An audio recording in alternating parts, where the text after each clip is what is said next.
ਵਾਹਿਗੁਰੂ ਜੀ ਕਾ ਖਾਲਸਾ ਵਾਹਿਗੁਰੂ ਜੀ ਕੀ ਫਤਿਹ। ਗੁਰੂ ਪਿਆਰੀ ਗੁਰੂ ਸਵਾਰੀ ਪਰਮ ਸਤਿਕਾਰਯੋਗ ਸਾਧ ਸੰਗਤ ਜੀਓ, ਅੱਜ ਦਾਸ ਨੇਕ ਕਲੰਕੀ ਅਵਤਾਰ ਨੇਕ ਕਲੰਕੀ ਮਹਾਂਪੁਰਸ਼ ਕੀ ਹੁੰਦੇ ਆ, ਇਸ ਦੀ ਇੱਕ ਤਿਲ ਮਾਤਰ ਵਿਚਾਰ ਆਪ ਸਾਰੀਆਂ ਸੰਗਤਾਂ ਨਾਲ ਸਾਂਝਾ ਕਰਦਾ ਹੈਗਾ। ਦੇਖੋ, ਨੇਕ ਕਲੰਕੀ ਮਹਾਂਪੁਰਖਾਂ ਦੀ ਨਿਸ਼ਾਨੀ ਸਾਨੂੰ ਧੰਨ ਕਲਗੀਧਰ ਪਿਤਾ ਜੀ ਨੇ ਦਿੱਤੀ ਆ।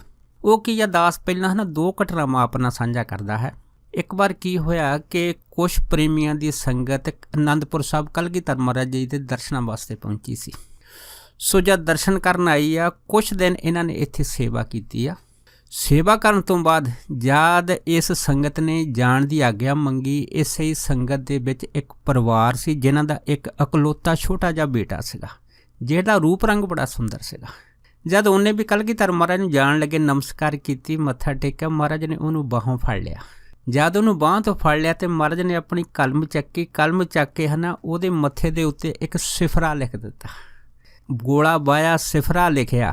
ਸਾਰੀ ਸੰਗਤ ਨੇ ਇਹ ਦ੍ਰਿਸ਼ ਬੜੇ ਧਿਆਨ ਦੇ ਨਾਲ ਦੇਖਿਆ ਤੇ ਕਈਆਂ ਦੇ ਮਨ ਦੇ ਵਿੱਚ ਕਈ ਤਰ੍ਹਾਂ ਦੇ ਪ੍ਰਸ਼ਨ ਹੋਣੇ ਸ਼ੁਰੂ ਹੋ ਗਏ। ਉਸ ਤੋਂ ਬਾਅਦ ਉਹ ਸੰਗਤ ਤਾਂ ਚਲੀ ਗਈ, ਪਰ ਕਈਆਂ ਦੇ ਮਨ 'ਚ ਇਹ ਪ੍ਰਸ਼ਨ ਹੋਇਆ ਵੀ ਸ਼ਾਇਦ ਹੋ ਸਕਦਾ ਕਲਗੀਧਰ ਮਹਾਰਾਜ ਨੂੰ ਇਹ ਬੱਚਾ ਬੜਾ ਪਿਆਰਾ ਲੱਗਾ, ਇਸ ਕਰਕੇ ਬੜੇ ਪਿਆਰ ਦੇ ਨਾਲ ਮਹਾਰਾਜ ਨੇ ਆਪਣੀ ਕਲਮ ਦੇ ਨਾਲ ਇਹਦੇ ਮੱਥੇ ਦੇ ਉੱਤੇ ਸਿਫਰਾ ਲਿਖ ਦਿੱਤਾ ਹੈਗਾ, ਸਿਫਰਾ ਉਘਾੜ ਦਿੱਤਾ ਹੈਗਾ। ਪਰ ਕਿਉਂਕਿ ਕੁਛ ਪ੍ਰੇਮੀ ਜਿਹੜੇ ਬੜੇ ਡੂੰਘੀ ਸੋਚ ਵਾਲੇ ਹੁੰਦੇ ਆ, ਉਹਨਾਂ ਨੇ ਫਿਰ ਕਲਗੀਧਰ ਮਹਾਰਾਜ ਦੇ ਅੱਗੇ ਸਮਾਂ ਪਾ ਕੇ ਬੇਨਤੀ ਕੀਤੀ ਕਿ ਮਹਾਂਪੁਰਖੋ, ਇੱਕ ਸੰਗਤ ਦੂਰੋਂ ਚੱਲ ਕੇ ਆਈ ਸੀ, ਉਹ ਸੰਗਤ ਦੇ ਵਿੱਚ ਇੱਕ ਛੋਟਾ ਜਿਹਾ ਬੱਚਾ ਬੜਾ ਸੁੰਦਰ ਸੀਗਾ, ਪਰ ਜਦੋਂ ਸੰਗਤ ਨੇ ਕੁਛ ਦਿਨ ਸੇਵਾ ਕਰਕੇ ਜਾਣ ਦੀ ਇਜਾਜ਼ਤ ਮੰਗੀ ਸੀ, ਆਪ ਨੇ ਉਹ ਬੱਚੇ ਦੀ ਬਾਂਹ ਫੜ ਕੇ ਉਹਦੇ ਮੱਥੇ 'ਤੇ ਇੱਕ ਸਿਫਰ ਉਘਾੜ ਜਾ ਸੀਗਾ। ਇਹ ਸਿਫਰਾ ਕਿਉਂ ਆਪ ਨੇ ਉਹਦੇ ਮੱਥੇ ਦੇ ਉੱਤੇ ਨਿਸ਼ਾਨੀ ਵਜੋਂ ਉਘਾੜ ਦਿੱਤਾ ਸੀਗਾ। ਜਦ ਇੰਨੀ ਗੱਲ ਹੋਈ ਤਾਂ ਫਿਰ ਕਲਗੀਧਰ ਪਿਤਾ ਜੀ ਨੇ ਦੱਸਿਆ ਸੀ, ਕਹਿਣ ਲੱਗੇ ਦੇਖੋ ਭਾਈ, ਇਹ ਜਿਹੜਾ ਬੱਚਾ ਇਹਦੀ ਉਮਰ 9 ਸਾਲ ਦੀ ਹੈ। ਸੋ ਇਹਦੀ ਉਮਰ 9 ਸਾਲ ਦੀ ਇਹਦੇ ਮਸਤਕ ਦੇ ਉੱਤੇ ਝਲਕਦੀ ਸੀਗੀ। ਹੁਣ ਦੇਖੋ, ਇਹ ਬੱਚਾ ਆਪਣੇ ਮਾਂ-ਬਾਪ ਦੇ ਨਾਲ, ਸਾਕ ਸੰਬੰਧੀਆਂ ਦੇ ਨਾਲ ਬੜੀ ਦੂਰੋਂ ਚੱਲ ਕੇ ਇਸ ਅਸਥਾਨ 'ਤੇ ਆਇਆ। ਇਹਨੇ ਬੜੇ ਪ੍ਰੇਮ ਅਤੇ ਨਿਮਰਤਾ ਭਾਵ ਵਿੱਚ ਸੇਵਾ ਕੀਤੀ ਆ। ਪਰ ਜਦੋਂ ਜਾਣ ਲੱਗਾ ਤੇ ਇਹਦੇ 9 ਸਾਲ ਪੂਰੇ ਹੋ ਜਾਣੇ ਸੀਗੇ ਤੇ ਇਸ ਬੱਚੇ ਦੀ ਪਿੰਡ ਪਹੁੰਚਦੇ ਹੀ ਰਸਤੇ ਦੇ ਵਿੱਚ ਮੌਤ ਹੋ ਜਾਣੀ ਸੀ। ਜਦ ਰਸਤੇ ਵਿੱਚ ਪਿੰਡ ਪਹੁੰਚਦੇ ਮੌਤ ਹੋਣੀ ਸੀ ਤੇ ਫਿਰ ਸਾਰੇ ਪਰਿਵਾਰ ਦੇ ਅੰਦਰ ਇਹ ਸ਼ੋਕ ਜਾਗ ਜਾਣਾ ਸੀਗਾ ਕਿ ਅਸੀਂ ਦੇਖੋ ਅਨੰਦਪੁਰ ਸਾਹਿਬ ਗਏ ਹਾਂ, ਉੱਥੇ ਸੇਵਾ ਕੀਤੀ, ਸਾਰਾ ਕੁਛ ਕੀਤਾ ਤੇ ਸਾਡੇ ਬੱਚੇ ਨੂੰ ਕਲੰਕ ਲੱਗ ਗਿਆ ਹੈਗਾ। ਜੇ ਅਸੀਂ ਨਾ ਜਾਂਦੇ ਤਾਂ ਹੋ ਸਕਦਾ ਵੀ ਇਹ ਘਟਨਾ ਉਹਦੇ ਨਾਲ ਨਾ ਵਾਪਰਦੀ। ਸੋ ਸਾਰੀ ਇਹ ਜਿਹੜੀ ਭਾਵਨਾ ਸੀ ਸਭ ਦੇ ਮਨ ਦੇ ਵਿੱਚ ਇੱਕ ਖਿਆਲ ਦੀ ਸ਼ਕਲ ਦੇ ਵਿੱਚ ਆ ਜਾਣੀ ਸੀ। ਇਸ ਕਰਕੇ ਅਸੀਂ ਉਹਦੇ ਨਾਲ ਸਿਫਰਾ ਇਸ ਕਰਕੇ ਲਿਖਿਆ ਕਿ ਉਹਦੀ ਜਿਹੜੀ ਉਮਰ 9 ਸਾਲ ਦੀ ਸੀ, ਨਾ ਉਹਦੇ ਨਾਲ ਇੱਕ ਸਿਫਰਾ ਪਾ ਕੇ ਹੁਣ ਉਹਦੀ ਉਮਰ 90 ਸਾਲ ਕਰ ਦਿੱਤੀ ਆ। ਇਹ ਬੱਚਾ ਹੁਣ 90 ਸਾਲ ਦੀ ਉਮਰ ਭੋਗਣ ਤੋਂ ਬਾਅਦ ਹੀ ਆਪਣਾ 5 ਭੂਤਕ ਸਰੀਰ ਤਿਆਗੇਗਾ।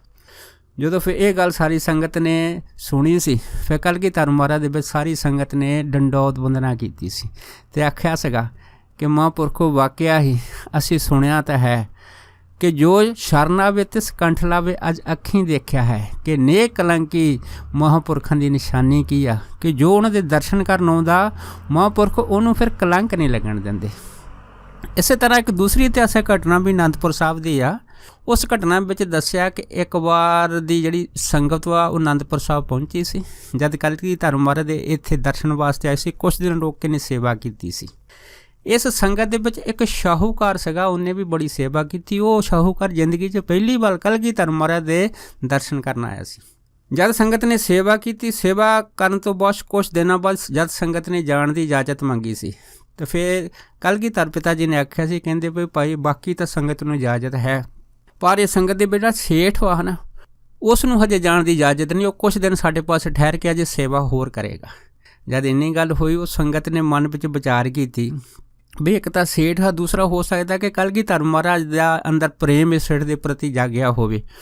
ਉਹ ਜਿਹੜਾ ਸੇਠ ਸੀਗਾ ਉਹ ਬਾਹਰੋਂ ਦਾ ਬੜਾ ਪ੍ਰਸੰਨ ਹੋਇਆ ਆਪਣੀ ਜਿਹੜੀ ਇਹ ਉਪਮਾ ਸੁਣ ਕੇ ਕਲਗੀਧਰ ਮਹਾਰਾਜ ਦੀ ਰਚਨਾ ਤੋਂ, ਪਰ ਅੰਦਰ ਜਿਹੜਾ ਸੀ ਇਸ ਗੱਲ ਦੀ ਪਰੇਸ਼ਾਨ ਵੀ ਹੋ ਗਿਆ ਕਿ ਜੇ ਮੈਂ ਸਾਧ ਸੰਗਤ ਦੇ ਨਾਲ ਆਪਣੇ ਘਰ ਨਹੀਂ ਜਾਊਂਗਾ ਫਿਰ ਮੇਰਾ ਕਾਰੋਬਾਰ ਕੌਣ ਚਲਾਏਗਾ, ਅਤੇ ਕਾਰੋਬਾਰ ਨੂੰ ਸਾਂਭਣ ਵਾਸਤੇ ਦੂਸਰਾ ਕੋਈ ਬੰਦਾ ਮੇਰੇ ਘਰ ਦੇ ਵਿੱਚ ਹੈ ਨਹੀਂ ਗਾ, ਅਤੇ ਜਿਸ ਕਰਕੇ ਮੇਰਾ ਕਾਰੋਬਾਰ ਵੀ ਮੱਠਾ ਪੈ ਜਾਊਗਾ। ਇਹ ਚਿੰਤਾ ਉਹਨੂੰ ਅੰਦਰ ਸਤਾਉਣ ਲੱਗੀ, ਪਰ ਉਹਨੇ ਸਮਾਂ ਦੇਖਦੇ ਹੋਏ ਆਪਣੀ ਚੁੱਪ ਵੱਟ ਰੱਖੀ। ਉਸ ਤੋਂ ਬਾਅਦ ਦੇਖੋ ਸਾਰੀ ਸੰਗਤ ਆਪਣੇ ਨਗਰਾਂ ਨੂੰ ਚਲੀ ਗਈ। ਉਹ ਸੇਠ ਜਿਹੜਾ ਸੀਗਾ 2-4 ਦਿਨ ਕਲਗੀਧਰ ਮਹਾਰਾਜ ਦੇ ਕੋਲ ਰਿਹਾ ਹੈ ਤੇ ਇਸ ਤਰ੍ਹਾਂ ਸੇਵਾ ਕਰਦੇ ਕਰਦੇ ਇੱਕ ਦਿਨ ਉਹਨੇ ਆ ਕੇ ਨਾ ਦਸ਼ਮੇਸ਼ ਪਿਤਾ ਜੀ ਦੇ ਅੱਗੇ ਬੇਨਤੀ ਕੀਤੀ ਕਿ ਮਹਾਂਪੁਰਖੋ ਹੁਣ ਤਾਂ 2-4 ਦਿਨ ਮੈਨੂੰ ਹੋ ਗਏ ਆ, ਅਗਰ ਤੁਸੀਂ ਕਹੋ ਤਾਂ ਮੈਂ ਆਪਣੇ ਨਗਰ ਚਲਾ ਜਾਵਾਂ। ਜਦ ਉਹਨੇ ਆਗਿਆ ਮੰਗੀ ਤਾਂ ਮਹਾਰਾਜ ਕਹਿਣ ਲੱਗੇ ਨਹੀਂ, ਅਜੇ ਤੇਰਾ ਸਮਾਂ ਨਹੀਂ ਆਇਆ, ਜਿੱਦਣ ਸਮਾਂ ਆਊਗਾ ਤੇ ਫਿਰ ਤੂੰ ਆਪਣੇ ਨਗਰ ਚਲੇ ਜਾਈਂ, ਹਜੇ ਤੂੰ ਸੇਵਾ ਕਰ। ਜਦ ਮਹਾਰਾਜ ਨੇ ਇਹ ਕਹਿ ਦਿੱਤਾ ਉਹ ਸੇਠ ਫਿਰ ਵੀ ਥੋੜ੍ਹਾ ਦੜ ਵੱਟ ਕੇ ਚੁੱਪ ਕਰ ਗਿਆ, ਪਰ ਫਿਰ ਸੇਵਾ ਕਰਦਾ ਰਿਹਾ। ਇਸ ਤਰ੍ਹਾਂ ਸੇਵਾ ਕਰਦੇ ਕਰਦੇ ਜਦ ਫਿਰ 5-7 ਦਿਨ ਗੁਜ਼ਰੇ, ਫਿਰ ਉਹ ਮੌਕਾ ਦੇਖ ਕੇ ਫਿਰ ਦਸ਼ਮੇਸ਼ ਪਿਤਾ ਜੀ ਦੇ ਪਾਸ ਆਇਆ। ਫਿਰ ਉਹਨੇ ਆ ਕੇ ਬੇਨਤੀ ਕੀਤੀ। ਜਦ ਬੇਨਤੀ ਕੀਤੀ ਤਾਂ ਮਹਾਰਾਜ ਹੱਸ ਕੇ ਕਹਿਣ ਲੱਗੇ, ਕਹਿੰਦੇ ਦੇਖ ਭਾਈ, ਜਿੱਦਣ ਤੂੰ ਜਾਣਾ ਅਸੀਂ ਤੈਨੂੰ ਆਪ ਹੀ ਆਵਾਜ਼ ਮਾਰ ਕੇ ਕਹਿ ਦੇਣਾ ਕਿ ਤੂੰ ਚਲਾ ਜਾ, ਹੁਣ ਤੂੰ ਸਾਡੇ ਪਾਸ ਨਾ ਆਈ, ਜਦ ਤੱਕ ਅਸੀਂ ਨਹੀਂ ਕਹਾਂਗੇ ਨਾ ਤੂੰ ਚੁੱਪ ਕਰਕੇ ਸੇਵਾ ਕਰੀ ਜਾ। ਦੇਖੋ ਜਦ ਇੰਨੀ ਗੱਲ ਹੋਈ, ਉਹ ਸੇਠ ਬਾਹਰੋਂ ਤਾਂ ਚੁੱਪ ਰਿਹਾ ਪਰ ਅੰਦਰੋਂ ਜ਼ਿਆਦਾ ਪਰੇਸ਼ਾਨ ਹੋ ਗਿਆ ਕਿ ਮੈਂ ਚੰਗਾ ਅਨੰਦਪੁਰ ਸਾਹਿਬ ਆਇਆ ਹਾਂ, ਇੱਥੇ ਆ ਕੇ ਤਾਂ ਮੈਂ ਫਸ ਹੀ ਗਿਆ ਹੈਗਾ ਅਤੇ ਮੈਂ ਸੰਗਤ ਦੇ ਨਾਲ ਦਰਸ਼ਨ ਕਰਨ ਆਇਆ ਸੀਗਾ। ਅਤੇ ਬਾਕੀ ਜਿਹੜੀ ਮੇਨ ਗੱਲ ਆ ਉਹ ਇਹ ਆ ਕਿ ਮੇਰਾ ਪਿੱਛੋਂ ਕਾਰੋਬਾਰ ਕੌਣ ਚਲਾਏਗਾ। ਹੁਣ ਸਾਰਾ ਕਾਰੋਬਾਰ ਤਾਂ ਮੇਰਾ ਹੈ, ਮੈਂ ਹੀ ਲੇਖਾ ਜੋਖਾ ਕਰਦਾ, ਹਿਸਾਬ ਕਿਤਾਬ ਕਰਦਾ, ਬਹੁਤ ਸਾਰੇ ਬੰਦੇ ਰੱਖਿਓ ਆ, ਮੇਰਾ ਤਾਂ ਕੰਮ ਫਿਰ ਇਸ ਤਰ੍ਹਾਂ ਚੌਪਟ ਹੋ ਜਾਊਗਾ ਮੇਰੀ ਗੈਰ ਹਾਜ਼ਰੀ 'ਚ। ਪਰ ਇਹ ਜਿਹੜੀ ਚਿੰਤਾ ਸੀ ਉਹਨੂੰ ਅੰਦਰੋਂ ਅੰਦਰ ਹੀ ਸਤਾਉਣ ਲੱਗੀ, ਪਰ ਉਹ ਦੜ ਵੱਟ ਕੇ ਸੇਵਾ ਕਰਦਾ ਰਿਹਾ। ਜਦ ਸੇਵਾ ਕਰਦੇ ਕਰਦੇ ਪੂਰੇ 40 ਦਿਨ ਪੂਰੇ ਹੋ ਗਏ, ਫਿਰ ਕਲਗੀਧਰ ਪਿਤਾ ਨੇ ਸਿੰਘ ਭੇਜੇ, ਉਹਨੂੰ ਆਪਣੇ ਪਾਸ ਬੁਲਾਇਆ। ਬੁਲਾ ਕੇ ਕਹਿਣ ਲੱਗੇ, ਕਹਿੰਦੇ ਸੇਠ ਜੀ ਹੁਣ ਤੁਹਾਨੂੰ ਬਿਲਕੁਲ ਛੁੱਟੀ, ਤੁਹਾਨੂੰ ਇਜਾਜ਼ਤ ਹੈ, ਤੁਸੀਂ ਬੜੀ ਖੁਸ਼ੀ ਨਾਲ ਆਪਣੇ ਨਗਰ ਜਾ ਸਕਦੇ ਆ। ਜਦ ਇੰਨੀ ਗੱਲ ਹੋਈ ਸੇਠ ਬੜਾ ਹੱਕਾ ਬੱਕਾ ਹੋਇਆ, ਪ੍ਰਸੰਨ ਵੀ ਹੋਇਆ, ਪਰ ਫਿਰ ਵੀ ਉੱਪਰੋਂ ਮਨੋਂ ਮਹਾਰਾਜ ਨੂੰ ਕਹਿਣ ਲੱਗਾ ਕਿ ਮਹਾਰਾਜ ਅਗਰ ਤੁਸੀਂ ਕਹੋ ਤਾਂ ਮੈਂ 1-2 ਦਿਨ ਹੋਰ ਰੁਕ ਕੇ ਸੇਵਾ ਕਰ ਲਵਾਂ। ਮਹਾਰਾਜ ਕਹਿਣ ਲੱਗੇ ਨਹੀਂ ਭਾਈ, ਤੇਰੀ ਸੇਵਾ ਪੂਰੀ ਹੋ ਗਈ ਆ, ਹੁਣ ਤੈਨੂੰ ਸੇਵਾ ਕਰਨ ਦੀ ਲੋੜ ਨਹੀਂ, ਹੁਣ ਤੂੰ ਆਪਣੇ ਘਰ ਜਾ, ਆਪਣਾ ਕੰਮ ਕਾਰ ਕਰ। ਜਦ ਇੰਨੀ ਗੱਲ ਮਹਾਰਾਜ ਨੇ ਕਹੀ ਆ, ਉਹ ਸੇਠ ਨੇ ਉਸੇ ਟਾਈਮ ਮੱਥਾ ਟੇਕਿਆ। ਮੱਥਾ ਟੇਕ ਕੇ ਮਹਾਰਾਜ ਤੋਂ ਆਗਿਆ ਲੈ ਕੇ ਤਾਂ ਆਪਣੇ ਨਗਰ ਚਲਾ ਗਿਆ। ਜਦ ਆਪਣੇ ਨਗਰ ਚਲਾ ਗਿਆ ਤਾਂ ਕੁਝ ਸਿੰਘਾਂ ਦੇ ਮਨ ਦੇ ਵਿੱਚ ਪ੍ਰਸ਼ਨ ਹੋਇਆ ਕਿ ਮਹਾਰਾਜ ਨੇ ਇਸ ਨੂੰ ਰੋਕਿਆ ਵੀ ਆ, ਪਰ ਇਹਦੇ ਨਾਲ ਕੋਈ ਖਾਸ ਵਿਚਾਰ ਵੀ ਨਹੀਂ ਕੀਤੀ। ਪਰ ਇਹ ਸੇਠ ਜਿਹੜਾ ਸੀਗਾ ਜਾਣ ਲਈ ਬੜਾ ਮਨੋਂ ਉਤਾਵਲਾ ਸੀਗਾ, ਪਰ ਮਹਾਰਾਜ ਦੇ ਬਾਰ-ਬਾਰ ਰੋਕਣ ਦੇ ਉੱਤੇ ਇਹ 40 ਦਿਨ ਦੜ ਵੱਟ ਕੇ ਸੇਵਾ ਕਰਦਾ ਰਿਹਾ। ਹੁਣ 40 ਦਿਨਾਂ ਬਾਅਦ ਮਹਾਰਾਜ ਨੇ ਆਪਣੀ ਖੁਸ਼ੀ ਨਾਲ ਇਹਨੂੰ ਨਗਰ ਤੋੜ ਦਿੱਤਾ। ਇਹਦੇ ਪਿੱਛੇ ਕਾਰਨ ਕੀ ਹੋ ਸਕਦਾ ਹੈ? ਜਦ ਫਿਰ ਇਹ ਗੱਲ ਹੋਈ ਸੀ, ਫਿਰ ਸੰਗਤ ਦੀ ਬੇਨਤੀ 'ਤੇ ਦਸ਼ਮੇਸ਼ ਪਿਤਾ ਜੀ ਨੇ ਦੱਸਿਆ ਸੀਗਾ ਵੀ ਇਹ ਜਿਹੜਾ ਸੇਠ ਸੀ ਹੈ ਨਾ, ਜਦੋਂ ਕਹਿੰਦੇ ਇੱਥੇ ਸੇਵਾ ਕਰਨ ਆਇਆ ਸੰਗਤ ਦੇ ਨਾਲ, ਅਤੇ ਇਹਦੀ ਮਸਤਕ ਦੀ ਰੇਖਾ ਦੇ ਵਿੱਚ 40 ਸਾਲ ਦੀ ਅਤਿ ਗਰੀਬੀ ਲਿਖੀ ਸੀ ਕਿ ਜਿੰਨਾ ਨੇ ਸੁੱਖ ਭੋਗਣਾ ਸੀ ਭੋਗ ਲਿਆ, ਜਿੰਨੀ ਇਹਦੀ ਕੰਮਾਂ ਕਰਨ 'ਤੇ ਚੜ੍ਹਦੀ ਕਲਾ ਹੋਣੀ ਸੀ ਹੋ ਗਈ ਆ। ਹੁਣ ਇਹ ਉੱਥੇ ਜਦ ਜਾਊਗਾ ਘਰ ਆਪਣੇ, ਅਤੇ ਇਹਦਾ ਕੰਮ ਦਿਨੋਂ ਦਿਨ ਮੰਦਾ ਹੋਊਗਾ। ਮੰਦਾ ਹੋਣ ਦੇ ਨਾਲ ਇਹ ਮੁੜ ਕੇ ਢਿੰਡੀਆਂ ਕਲਾ 'ਚ ਆ ਜਾਊਗਾ, ਇੰਨਾ ਢਿੰਡੀਆਂ ਕਲਾ 'ਚ ਆਊਗਾ ਕਿ ਇਹ ਸੜਕ 'ਤੇ ਆ ਜਾਊਗਾ, ਇਹਦਾ ਸਾਰਾ ਕੁਛ ਵਿਕ ਜਾਊਗਾ, ਇਹਦੀ ਪੂਰੀ ਅਮੀਰੀ ਕੰਗਾਲੀ ਵਿੱਚ ਬਦਲ ਜਾਊਗੀ। ਜਦ ਮਹਾਰਾਜ ਨੇ ਇਹ ਦੱਸਿਆ ਸੀਗਾ, ਫਿਰ ਸੰਗਤ ਹੈਰਾਨ ਹੋ ਗਈ, ਪੁੱਛਣ ਲੱਗੀ ਮਹਾਰਾਜ ਹੁਣ ਉਹ ਸੇਠ ਦੇ ਨਾਲ ਕਿਵੇਂ ਗੁਜ਼ਰ ਗਈ? ਤਾਂ ਮਹਾਰਾਜ ਨੇ ਦੱਸਿਆ ਸੀ, ਕਹਿੰਦੇ ਦੇਖ ਭਾਈ, ਇਸ ਸੇਠ ਨੂੰ ਅਸੀਂ ਇਸ ਕਰਕੇ ਰੋਕਿਆ ਸੀਗਾ ਕਿ ਇਹ ਜਿਹੜੀ 40 ਸਾਲ ਦੀ ਗਰੀਬੀ ਆ, ਅਗਰ ਇਹ ਇੱਥੇ ਸੇਵਾ ਕਰਦਾ ਰਹੇਗਾ ਅਤੇ ਸੇਵਾ ਕਰਦਿਆਂ ਕਰਦਿਆਂ 40 ਸਾਲ ਦੀ ਗਰੀਬੀ ਇਹਦੀ ਸੇਵਾ ਦੇ ਸਦਕੇ 40 ਦਿਨ ਦੇ ਵਿੱਚ ਕੱਟੀ ਜਾਊਗੀ। ਹੁਣ ਉਹ ਜਿਹੜੀ 40 ਸਾਲ ਦੀ ਗਰੀਬੀ ਸੀ ਇਹਦੀ ਸੇਵਾ ਦੇ ਵਿੱਚ 40 ਦਿਨ ਦੇ ਵਿੱਚ ਕੱਟ ਹੋ ਗਈ ਆ। ਹੁਣ ਇਹ ਜਦੋਂ ਆਪਣੇ ਕੰਮ ਕਰਨ 'ਤੇ ਜਾਊਗਾ, ਹੁਣ ਇਹਦਾ ਕੰਮ ਦੁੱਗਣਾ ਚੌਗਣਾ ਹੋ ਜਾਊਗਾ। ਹੁਣ ਇਹਦੀ ਜਿਹੜੀ ਹੈ ਨਾ ਤਰੱਕੀ ਚੜ੍ਹਦੀ ਕਲਾ 'ਚ ਹੋਊਗੀ। ਕਿਉਂ? ਅਗਰ ਅਸੀਂ ਇਹਨੂੰ ਨਾ ਰੋਕਦੇ, ਅਗਰ ਇਹ ਸਿੱਧਾ ਹੀ ਚਲਾ ਜਾਂਦਾ ਤਾਂ ਫਿਰ ਇਹਦੇ ਕੰਗਾਲੀ ਦੇ ਦਿਨ ਜਦ ਸ਼ੁਰੂ ਹੋਣੇ ਸੀ ਹੈ ਨਾ, ਇਹਦੇ ਮਨ ਦੇ ਵਿੱਚ ਇਹੋ ਹੀ ਗੱਲ ਸੀ, ਉਹ ਬਾਰ-ਬਾਰ ਮਨ 'ਚ ਬੈਠ ਜਾਣੀ ਸੀ ਕਿ ਜੇ ਮੈਂ ਅਨੰਦਪੁਰ ਸਾਹਿਬ ਨਾ ਜਾਂਦਾ ਤਾਂ ਫਿਰ ਭਾਈ ਮੈਨੂੰ ਆਹ ਗਰੀਬੀ ਦੇ ਦਿਨ ਨਾ ਦੇਖਣੇ ਪੈਂਦੇ। ਇਸੇ ਕਰਕੇ ਇਸ ਨੂੰ ਕਲੰਕ ਨਾ ਲੱਗੇ ਅਤੇ ਇਸ ਦਾ ਕਲੰਕ ਧੋਣ ਵਾਸਤੇ, ਇਹਦੀ ਗਰੀਬੀ ਦਾ ਕਲੰਕ ਧੋਣ ਵਾਸਤੇ ਇਹਨੂੰ 40 ਦਿਨ ਰੱਖਿਆ, ਤਾਂ ਜੋ ਇਹਦੀ ਮੁੜ ਕੇ ਚੜ੍ਹਦੀ ਕਲਾ ਹੋ ਸਕੇ ਅਤੇ ਆਪਣੇ ਇਹ ਪੂਰੇ ਜਲੌਦ ਦੇ ਵਿੱਚ ਆ ਕੇ ਆਪਣੇ ਜੀਵਨ ਦਾ ਜੋ ਰੁਜ਼ਗਾਰ ਹੈ ਦੁਨਿਆਵੀ, ਉਸ ਨੂੰ ਵੀ ਚਲਾਵੇ ਅਤੇ ਅੰਦਰ ਨਾਮ ਬਾਣੀ ਦੇ ਨਾਲ ਵੀ ਜੁੜਿਆ ਰਹੇ ਅਤੇ ਇਹਦੀ ਚੜ੍ਹਦੀ ਕਲਾ ਬਣੀ ਰਹੇ। ਸੋ ਇਹ ਤਾਂ ਹੈ 2 ਇਤਿਹਾਸਕ ਪ੍ਰਮਾਣ ਜੋ ਕਲਗੀਧਰ ਪਿਤਾ ਜੀ ਨੇ ਸਾਨੂੰ ਦੱਸਿਓ ਆ। ਸੋ ਦੇਖੋ ਜਿਹੜੇ ਮਹਾਂਪੁਰਖ ਹੁੰਦੇ ਆ ਉਹ ਵੀ ਪਰਮੇਸ਼ਰ ਦਾ ਹੀ ਰੂਪ ਹੁੰਦੇ ਆ, ਇਹ ਵੀ ਹੈ ਨਾ ਨੇਕਲੰਕੀ ਅਵਤਾਰ ਹੁੰਦੇ ਆ। ਜਿਵੇਂ ਮਹਾਂਪੁਰਖ ਦੱਸਦੇ ਸੀਗੇ, ਇੱਕ ਵਾਰ ਕਿਸੇ ਨਗਰ ਦੀ ਇੱਕ ਕੋਈ ਵਿਧਵਾ ਔਰਤ ਸੀਗੀ, ਬਿਲਕੁਲ ਕਹਿੰਦੇ ਅਨਪੜ੍ਹ ਅਤੇ ਕੋਰੀ ਸੀਗੀ। ਕਹਿੰਦੇ ਜਦੋਂ ਅਨਪੜ੍ਹ ਅਤੇ ਕੋਰੀ ਸੀ, ਕਿਸੇ ਕਹਿੰਦੇ ਪੂਰਨ ਮਹਾਤਮਾ ਦੇ ਸੰਗਤ ਦੇ ਨਾਲ ਉਹਦੀ ਇੱਕ ਸਹੇਲੀ ਸੀ ਜਿਹੜੀ ਕਿਤੇ ਕਿਤੇ ਉਹਦੇ ਦਰਸ਼ਨ ਕਰਨ ਆਉਂਦੀ ਸੀ, ਉਹਦੇ ਦਰਸ਼ਨ ਕਰਨ ਆਈ। ਜਦ ਕਹਿੰਦੇ ਦਰਸ਼ਨ ਕਰਨ ਆਈ ਤਾਂ ਉਸ ਟਾਈਮ ਉਹ ਜਿਹੜੇ ਮਹਾਂਪੁਰਖ ਸੀਗੇ ਨਾ ਸੰਗਤ ਦੇ ਨਾਲ ਪ੍ਰਵਚਨ ਕਰ ਰਹੇ ਸੀ। ਜਦ ਪ੍ਰਵਚਨ ਕਰ ਰਹੇ ਸੀ ਤੇ ਪ੍ਰਵਚਨ ਕਰਦਿਆਂ ਕਰਦਿਆਂ ਉਹਨਾਂ ਨੇ ਇਹੋ ਹੀ ਪ੍ਰਸੰਗ ਛੇੜਿਆ ਕਿ ਜਿਹੜੇ ਨੇਹ ਕਲੰਕੀ ਅਵਤਾਰ ਹੁੰਦੇ, ਜਦੋਂ ਦੀ ਸ਼ਰਨ ਆਉਂਦਾ ਹੈ ਨਾ ਤੇ ਉਹਦਾ ਉਹ ਕਲੰਕ ਮਿਟ ਜਾਂਦਾ ਹੈਗਾ। ਜਦੋਂ ਇਹਨੇ ਉਹ ਪ੍ਰਵਚਨ ਸੁਣੇ ਸੀਗੇ ਤਾਂ ਉਹਦੇ ਮਨ ਤੇ ਵਿੱਚ ਬੜਾ ਅਸਰ ਹੋਇਆ।